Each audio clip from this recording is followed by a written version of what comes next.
వీక్షకులందరికీ నమస్కారం. చదువుతున్నది తందనాలు.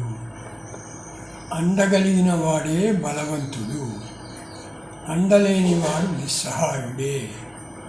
కొండంత డబ్బున్న అండలేనిచో వృధాయే. చండ శాసనుడైన అండే ముఖ్యము. బంగారు బొమ్మ ఎంత అందంగా ఉన్నావే, కంగారు పడిందా మాటలకు చిన్నది.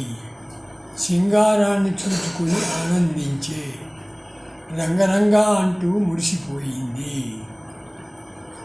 రంగురంగు చీరలతో భామలు, కొంగు బిగించి మాటల తూటాలు, తగునా ఇన్ని మాటలంటూ కొందరు కంగు తినిది అసలు తోటాలు పేలేసరికి. వారసత్వ సంపద ఉన్న బద్ధకస్తుడు కోరడు ఎంత మంచి పనినైనా, చేరడు అత్యున్నత స్థాయిని ఎన్నడు, సరిచేసుకుంటాడు ఉన్నదానితోనే. ఎన్నో విద్యలుంటాయి నేర్పవలసినవి, అన్నీ అందరికీ అబ్బవు. కొన్ని మాత్రమే నేర్వగలరు జీవితంలో. ఎన్ని నేర్చినా నిష్ణానతే ముఖ్యం కదా. ఎంత విద్యావంతులైనా కొంత మిగిలే ఉంటుందిగా. ఎంత పెద్ద చదువులు చదవగలరు ఎవరైనా, ఎంత చదువైనా జీవనోపాధి కొరకేగా. చిలక పలుకులతో చిన్నది వలపంతా వలకపోసే చిన్నోడు, కల తిరిగాను చట్టాపట్టాలేసుకుని, కలగన్నాడు చిన్నోడు పెళ్ళయిందని.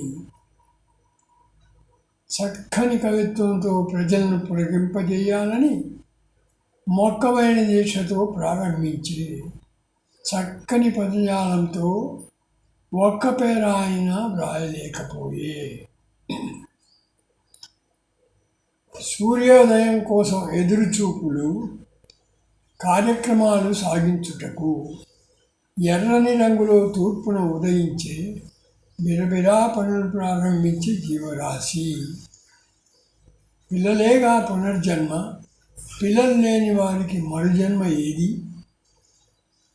పిల్లలే కదా వృద్ధాప్యంలో ఆదుకునేది, పిల్లలు లేని జీవితం దుర్భరమేగా. తలకిందులుగా ప్రయత్నం చేసి వల్ల మాలిన అడ్డంకులు తొలగించినా కొల్లగొట్టేందుకు వీలు పడగా తెల్లవాళ్ళు ప్రయత్నించి ప్రయోజనం శూన్యం. కమ్మగా భోంచేసేందుకు సిద్ధమైరి అతిథులు, గమ్మత్తుగా వంటలు పూర్తయ్యే కమ్మపొడి నెయ్యి కూడా సిద్ధం. వమ్మయ్య వంటలు పాడవటంతో. నమస్కారం.